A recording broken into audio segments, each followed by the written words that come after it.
Free audio post-production by alphonic.com. Hello, my name's David Seaman, and this is the Three Lions Podcast.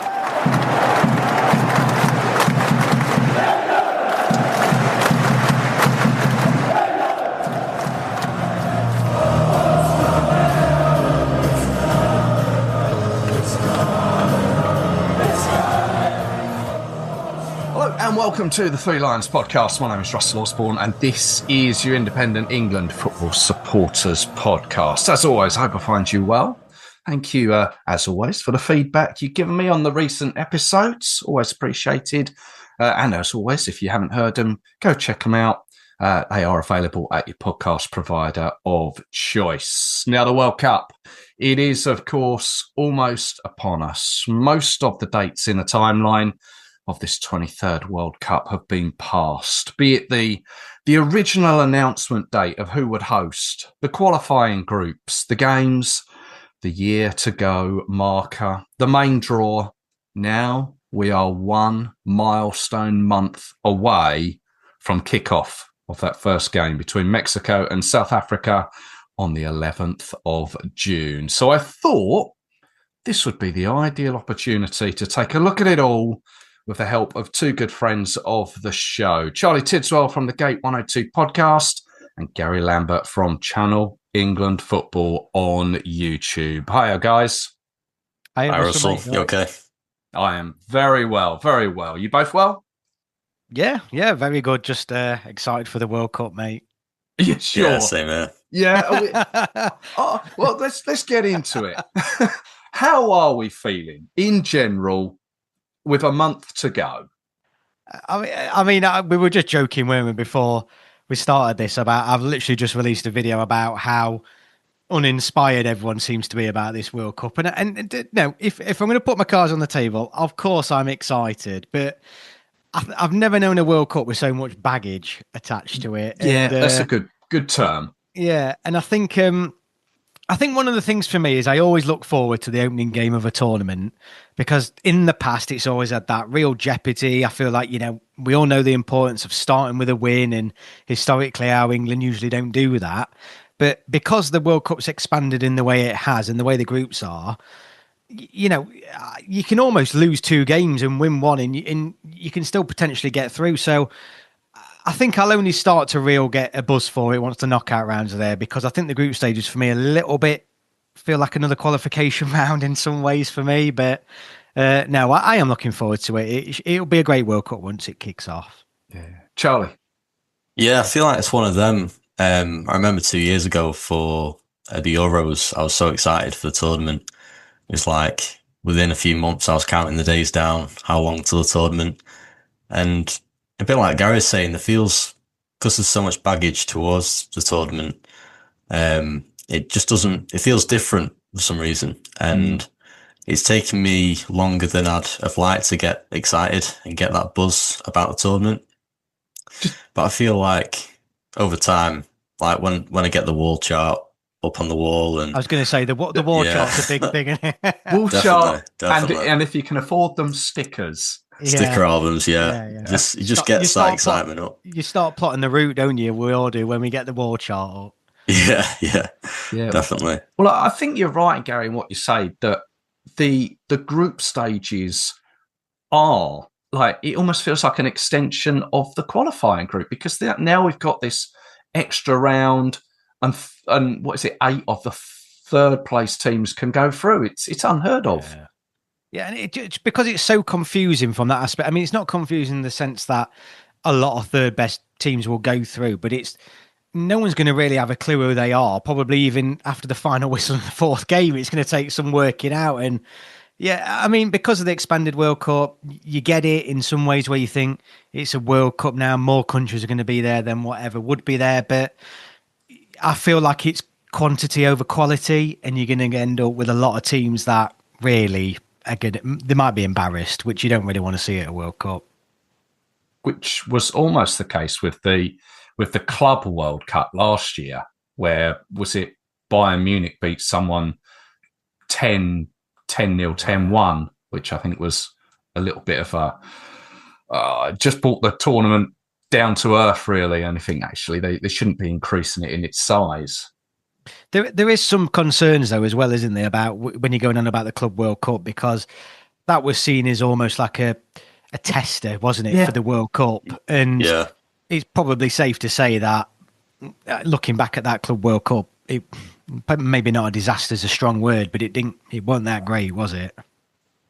It's also about like player welfare as well. You think about the amount of games some of these players have had to play because of that Club World Cup, and now they're going into a World Cup.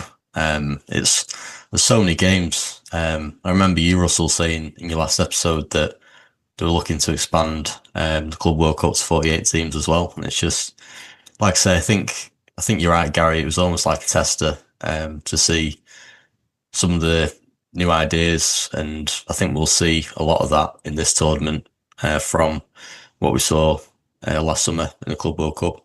And it's one of them. Some will stick and be good, some won't be. It happens every year, doesn't it? Every tournament, new things try out. You mentioned player welfare, and obviously we had Chelsea and Manchester City. To look at it from an England perspective, to move on to that, Chelsea and Manchester City players were involved last summer, of which Chelsea and Manchester City players were involved in the Euros before that. And now we're like this summer, we've got the World Cup where those Chelsea and Manchester City players, there will be a few of them have had 3 summers on the bounce of playing tournaments. Yeah, it's so much. And you look at people like Foden and Palmer. These were 2 players who were unbelievable in 2024. And ever since then, they've not really been the same players, but it's not that they've lost talent. I think it's tiredness and fatigue, not only physically, but mentally as well. And I think that's something to consider for this tournament, because players will be really tired, and that can be a challenge. Yeah, it's going to see whether lessons will be learned by FIFA, or what they take from that Club World Cup to this World Cup, and then going forward. Remains to be seen. They're only going to work that out once the tournament's over. But come on, let's move on to England, because that's what we're here for. That's what we're all fans of. Obviously, we've all got dreams of Harry Kane. He's like on everyone's shoulders, just as Bobby Moore was with a trophy in his hand. I don't want to ask you, is it going to happen yet? Let's leave that till the end. But what are your thoughts on England in general?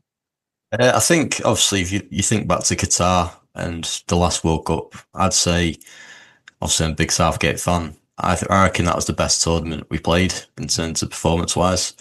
I thought we were absolutely outstanding all tournament, albeit we just fine margins lost to France. And hopefully we can improve on that. Obviously, 2 finals defeats in recent tournaments. You just think it's got to be time at some point. But I think it'd be interesting. Obviously, Tuchel, I still can't make up my mind about him. I think I've been impressed by what I've seen so far. Qualification went really well, but we've been here before with England where we've qualified really well. I think back to like Roy Hodgson, Capello as well. And we got to the tournament and then it all fell apart. And I think the biggest challenge for Tuchel won't necessarily be the step up in opposition, because I think he's tactically good enough to deal with that. But for me, it's the man management of taking a team to the other end of the world for hopefully a month or so and leading them. And obviously Southgate was a genius at that. He was amazing. And it's whether Tuchel can deal with that, because he's never done that before at international level. Yeah. Gary. I think that's the biggest test for me, to see how he does. But overall, I think we've got a great chance. Players wise, obviously really good players. Some players maybe not in the form we'd like them to be in, but maybe that's a good thing. I don't know, because I think back to Jude Bellingham in last Euros, who's had the season of his life. I think he looked really tired come the tournament. Whereas think about Jude Bellingham this season, he's maybe not had the best season, but he's had a few injuries. But that might actually benefit him. I mean, he's more fresh and ready when the summer comes about. Yeah, I think you make a good point there, Charlie, about, and probably something that a lot of people, miss really, or forget about in terms of, it's not all about the tactics at these international tournaments. It's sometimes about how you can make a group of 20 odd players live together for a month and, build that harmony within the camp. And like you said, that's what Gareth Southgate was a genius at.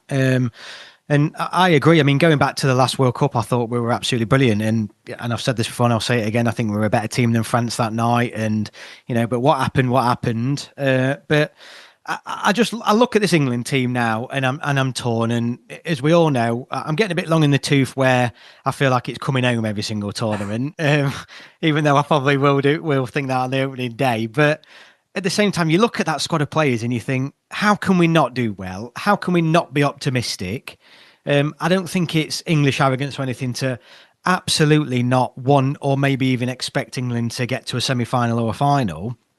But on the other flip side of that, I look at how many players, and I really need to exaggerate, how many England players who you would have had probably in your starting 11 have just been completely out of form this season or injured. And then on top of that, when you really start to crunch the data in terms of looking at how England have performed, and I go back to the last Euros where, I mean, everyone other than Spain stunk the place out, but we weren't great. I know we got to the final, and I'm not knocking the lads for getting there, but we were lucky to get to the final. We were almost going out on numerous occasions, and we didn't play well. And I really struggle. I think I had this conversation. I really struggled to think, when was the last time I really saw England play to a really high standard? And my mind casts back to Italy at home I think it was the Nations League. And Harry Kane scored a great goal, Rashford on the score sheet that night. I think we won 3-1, but that's a couple of years ago.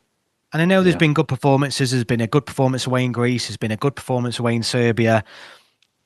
And then you obviously can argue we haven't played a huge amount since, but other teams have come to Wembley in that space and beat us. And I just feel like I just don't know where this team's at. I don't know where this team's at, and I am concerned about when I look back on England's performances over the past couple of years. Quite frankly, if I'm being completely honest, head not heart, I'm fearful that I can't see us doing that well this tournament. But I hope, obviously, I'm wrong.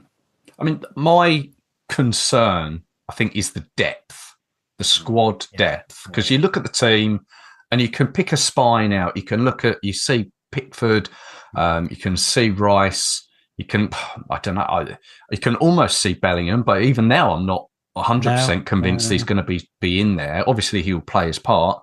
And then Kane. Then I think, well, if Kane gets a knock, where do we go? Well, I think without Kane, I think we'll all agree, won't we? Without Kane, it's done. We ain't winning the tournament without Kane. I think, and this what makes me feel like, I mean, I don't know if you'll all remember back in the day when you had, before Gareth Southgate, quite frankly, how many times were we panicking about one player getting injured? And, you go back to Rooney's metatarsal and all these sorts of things. And you seem like you had 10, 20 years where it was all just pinning on one player. And then under Gareth Southgate, it felt like we'd actually built a team, a world class, and it wasn't really about, even though we had a load of really good individuals, it was never really about one individual in particular and there was so many options in different areas.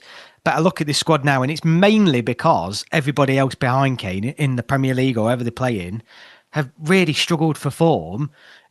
You look at Kane now and you think, if we lose him, it's done. It is, from my perspective, we ain't winning the tournament without Harry Kane.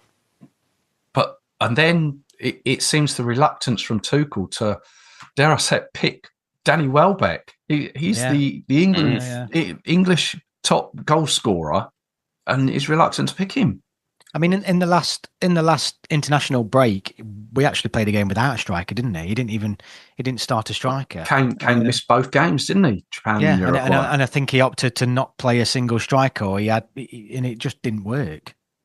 No, for me, like, you take 3 strikers or 2, or at least 2. But I know there's talk about these false nines or playing Rashford as like a number 9 or Gordon running in behind the defence.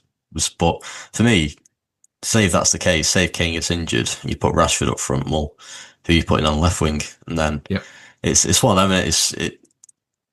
Players have to move around to solve problems, and for me, it would just be better if you just have consistent strikers. So obviously Kane's the starter. For me, Ollie Watkins has been really good recently. I'd like to see him back in, but even Welbeck as well. Maybe take 2 or 3. But for me, you've got to take at least more than one striker. Yeah. Well, at this moment in time, we are probably 3 weeks away from Tuchel announcing his, it's a 26-man squad, isn't it? Now, yeah. So that will be announced before the New Zealand and Costa Rica games to be played in the States. So yeah, we've still got time to see what happens there. But taking a look at the World Cup as a whole, not necessarily going through all the groups, but what do we look at? The favourites, or maybe some of the dark horses, or the surprises? Well, let's go dark horses and surprises. Go on, Charlie. I think Japan, personally. Yeah. Right. And I'm not saying this just because they beat us, obviously, in March at Wembley, but I've just got a feeling that I think Japan might do well. I'm not saying they'll win it, but I could see them getting to at least the semi-finals. And I just thought the togetherness in the team when they played us at Wembley, like the cohesion in the group and the fans, it looked really strong. And that can what gets you through tournaments at times, when you've got a strong connection and a good team spirit, which I think Japan have. Obviously, I'm not in the dressing room, so don't quote me on that. But it just felt like they could do well. They were playing together, and yeah, I don't know. And they've done well recently. I think they beat us. They beat Brazil as well, I think. Yeah.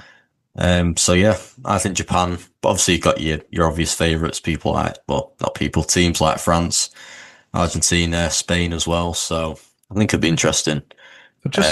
Just looking at Japan, they're in Group F.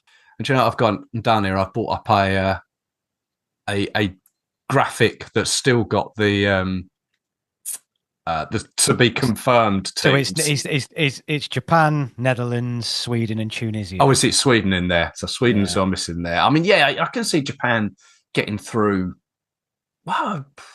I'd agree Japan will get through. Whether how far they can go, I'm not entirely sure. But you mentioned Sweden, and I've got Sweden down as, again, not a team to win it, but the fact they went through in the manner that they did, finishing bottom of their group, only going through via the Nations League sort of pathway, something like that. And you think, well, actually, they've gone through with almost they're going into it with no pressure.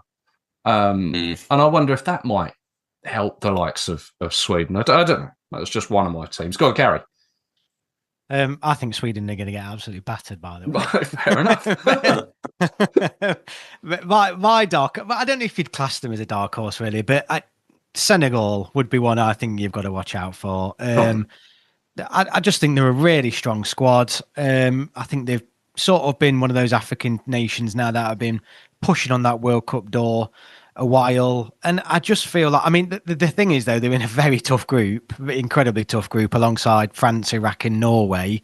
So, you know, a lot of people are saying that's possibly the group of death, but I just fancy them. I just like the football they play. I think they're very athletic, very quick, great attacking options. I just feel like they're going to cause some upsets.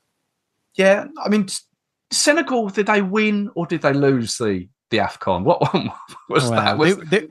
And if you're traditional, they won it. But that was it. Because they won it on the pitch, but then lost it, That's right. I watched that, and they were decent. Yeah, they've always had a fairly decent side, Senegal. Other than Sweden, I've got two others, and again, they're not going to win it. South Korea, I think, could be a decent shout to get through. They're in the same group as Mexico, South Africa, and again, my graphics wrong, but whoever won the European place there. Hang on a minute. Which group is it, Russell? Group A. Group A. Oh, right. So it's Mexico, South Africa, South Korea, and Czech Republic. Czech Republic. Well, I can see them getting out of that group. They have gone I think I've read that they're unbeaten in 16 qualifying games. I think they could do well. Here's a bit of a curveball, and I'm throwing this in not for footballing reasons, and I always say about the political side of things, but Iran, I think they can go into their games with almost something based on obviously what's going on, going in saying, look, we're here to prove a point in a sporting capacity on the football pitch. And I think they might get some support from the stands, which might just push them on. They're in the same group as Belgium, Egypt, and New Zealand, which I think, any team has got a chance of getting out of that group. But I just got a funny feeling. I think Iran, if they can get out of that, they might get a lucky draw in the round of 32, and all of a sudden they find themselves in the round of 16. That's another one of mine. But you say about Senegal, and it was Morocco, obviously, that they beat lost to whatever it was in AFCON. And I think it was Pele back in 1977. He said that an African side would win the World Cup before the year 2000. I don't know why he chose the year 2000, because there was no World Cup that year. But I think Morocco, they obviously semi-finalists last time. AFCON finalists, winners, whatever you want. They're under 20 World Cup winners. I think they've got a good pedigree there that they could go far. Again, not going to win it, I don't think, but yeah, they're in the same group as Scotland, won't they? Aren't they? So it'd be interesting. Well, it'd be great to see him put 3 past Scotland in the group stage. Well, that's Group C: Brazil, Morocco, Haiti, Scotland. Yeah. I think Morocco and Senegal are. I think a lot of people, I could consider seeing them being people's dark horses. The African, I think we all struggle, don't we? Like with these Asian countries and African countries, we see them with these great qualification records, and they do well in their home Nations League or version of European Cups and whatever. But you never truly know how strong they are, because it's really difficult to judge them against traditional powerhouses, particularly in Africa and Asia, where you haven't really got those. You haven't got a strong team like you would have in Europe, or a strong team like you would in South America. So it's sometimes difficult to judge how good these teams actually are, really. But look, they can give anyone a game. Senegal absolutely battered us, didn't they, at the City ground? Yeah. It's fun. There's always some surprises in there, aren't there? It's often hard to know what teams you can't. It's hard to predict the surprise team, because even like Wales, I know it's obviously the Euros, not the World Cup, but Wales getting semi-final in 2016, no one saw that coming. And Morocco getting to the semi-final last World Cup again, no one saw it coming. So it'd be interesting to see who the surprise team could be, but it'll definitely be one, maybe even two. Well, and with the surprise teams comes the almost surprise players. There's players that we'll want to see. Are there any players that sort of stand out for you, Charlie, like that you're looking forward to seeing, or you think actually could be an impactful on the tournament? Because sometimes it's like they get a big money move off the back of a tournament. Yeah, well, for me, Elliot Anderson, I think he's looked exactly the same. Yeah, he's looked amazing every time he's played for England.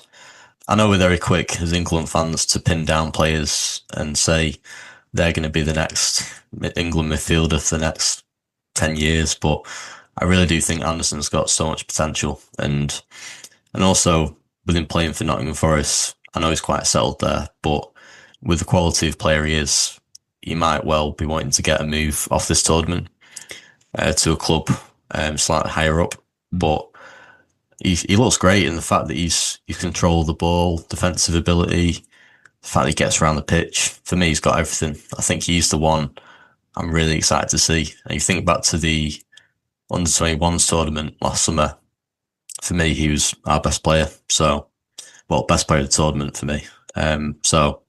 Yeah, he's the one I'm really excited to see for England.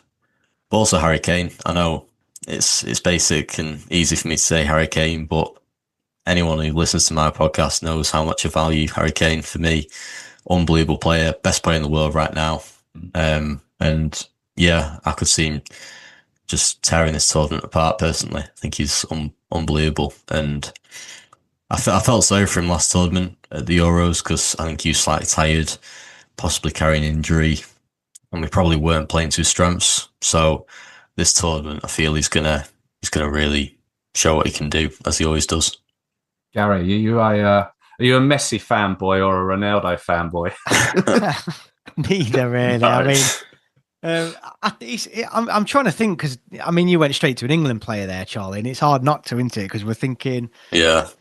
I mean, I think if I'm going to just mention England for a moment, I'm looking forward to seeing, and hopefully he does get some game time. Is Eze in an England shirt, and I think he's playing well for Arsenal, and I think he's sort of coming to his own as the season's come on, and he scored some cracking goals, and I think maybe he's a bit of a underrated gem for England, really, that I don't think we've had a proper look at in an England shirt, quite frankly. So I'd like to see what he can do. I think broader, I'll be honest with you, I think outside of Mbappe and stuff like that, but I do hope Lamine Yamal's fit, because I just think he's brilliant to watch, particularly when you consider his age. I mean, from an England perspective, I won't be too bothered if he's injured for the for the World Cup, to be honest with you. But I just think he's such an exciting player to watch. I really do. And yeah, it's just, I think the one thing I'm hoping for is that in some ways teams actually find a way to defend again. I feel like the art of defending has gone out of the game. And sometimes, yeah, it'd be nice to see some solid defensive performances. I know that sounds the most boring answer, but it's just like a bit traditional old school football, really, where you grind results out. But I think at the minute where teams are quite evenly matched, it's more likely to end up 5-5 than a 1-0 victory either way. So,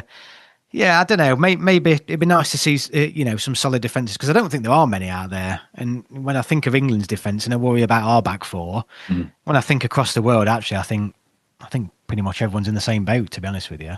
Yeah, those sort of days of Italian defending seem to be long gone. But yeah, I appreciate a good bit of defending, like Baresi, or Albertini, whoever it was. Yeah, some really chucking your body in the way and those sorts of performances. And I think, to be honest with you, Charlie, going back to your point about an underdog, I think that's where we're probably going to see those sorts of clinging on to a 1-0 and stuff like that. And I just find those games absolutely brilliant and exciting, because they're just, you never know what's going to happen. So I'd love to see something like that from a team.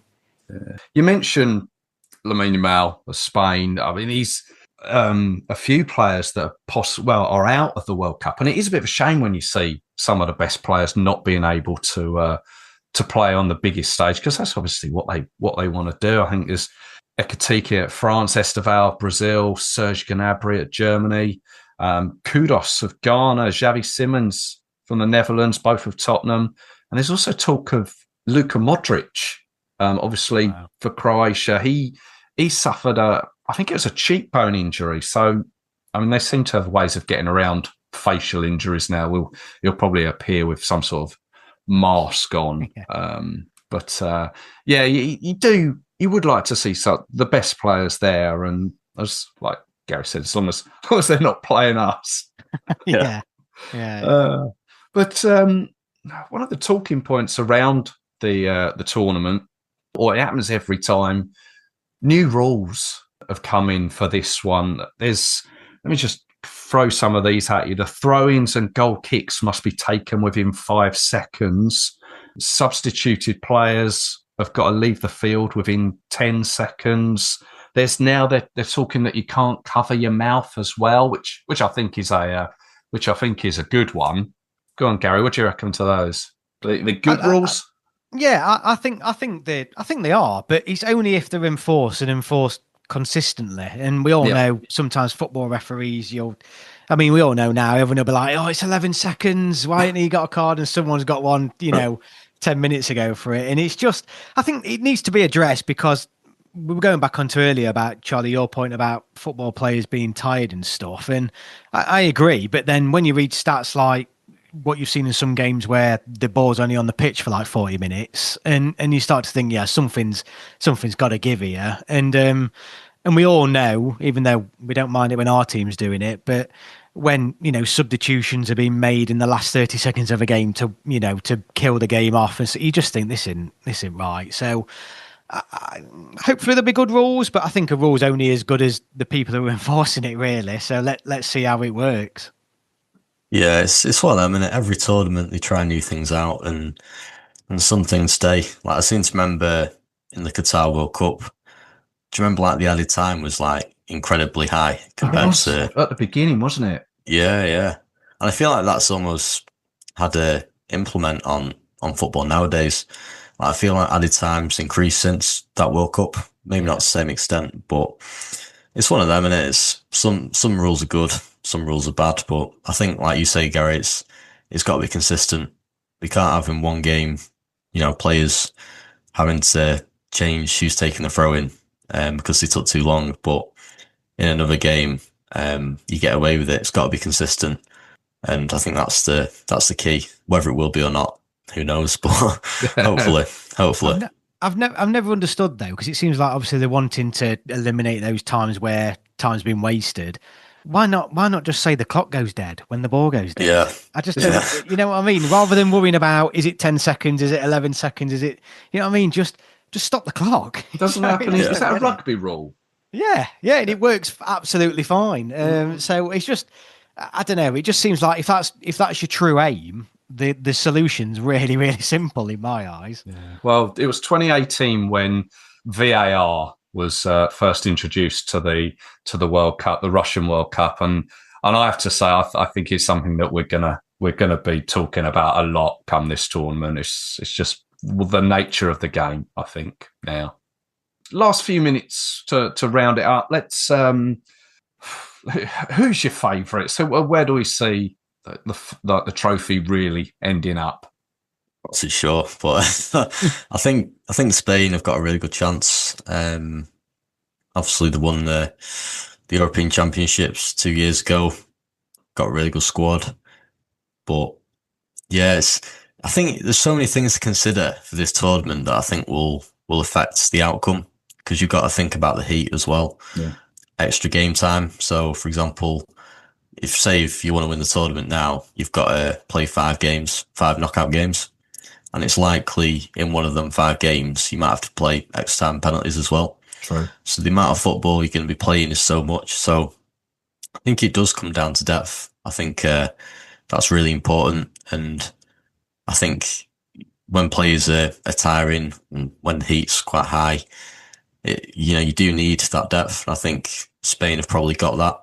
So I'll go Spain. But yeah, it's so hard to tell. But regarding England, I'm not sure. But I think you just gotta hope for the best. But I'm not expecting too much because of the climate, the travel, the fact that we've got a few injuries. Some of the players aren't in the best form. So if anything, that might benefit us because the pressure's not so high on us, because if you compare it to like last tournament where the pressure was really on us to win, I don't think it's as high this time. So yeah, we'll see. Yeah, Gary, my favourite's Portugal. I just think they're such a good squad. I mean, the one thing that's going against them is the manager, to be honest with you. I'm not a fan of Martinez, but I think people are. I've heard people talk about them as potential winners, but I feel like people have probably underestimated them a little bit. But they've won current Nations League champions. They beat Spain in that final. I just think looking at their midfield is just unreal. I just really fancy Portugal, not in the sense that I want them to win it, not at all. But I just think they're going to be a real tough team to beat. And in relation to England, as Charlie said, I think I don't know. I'm always of the opinion it's not whether we win it or not, but it's how we go out. I think that would be the annoying thing for me. If we go out giving it our all, penalties or whatever, you feel like things happen. It's football. If we go out again absolutely, hammered by a team in the quarters or semis, then I might have a slightly different opinion to that. Really, I just want England to be competitive, because I think if we should be competitive, and on our day we should give anyone a game. Saying that if we are going to go out, we go out with our head held high. Exactly. Yeah, definitely. Exactly. Yeah. I mean, from my point of view, I'm kind of leaning towards France. I mean, obviously Argentina are the holders, and you've got to give them some sort of consideration.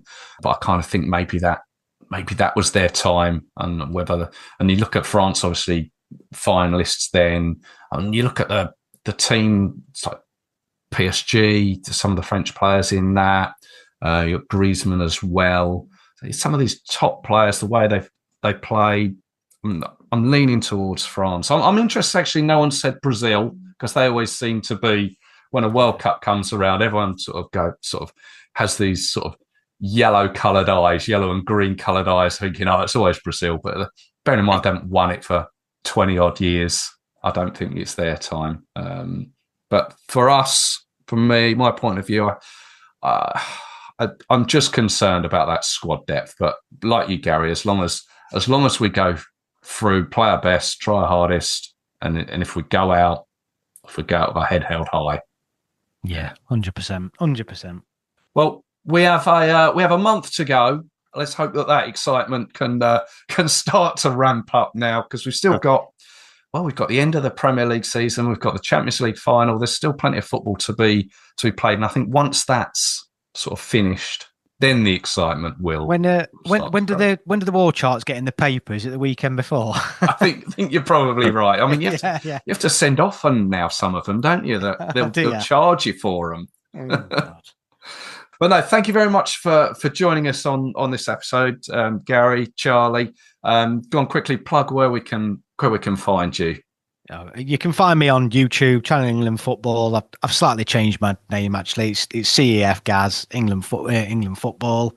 I just cover all things England, but then as the World Cup's coming up, I'm covering a lot of World Cups content as well. So yeah, find me on YouTube. Yeah, you can find me at Gate 102 Podcast. So just type in Gate 102 Podcast on whatever podcast player you listen to. It's basically me going through every game Gareth Southgate managed. Currently up to game 68. So yeah, gradually getting through them. But yeah, no, please do check it out, and you can find me on social media as well. And yeah, hopefully enjoy if you choose to listen. Yeah, lads, both, thank you very much for your time. Really enjoyed it. Really enjoy the content you do. Yeah, go follow both Charlie and Gary. So yeah, we'll catch up again soon. Cheers, Russell. Thank you very much. Come on, England.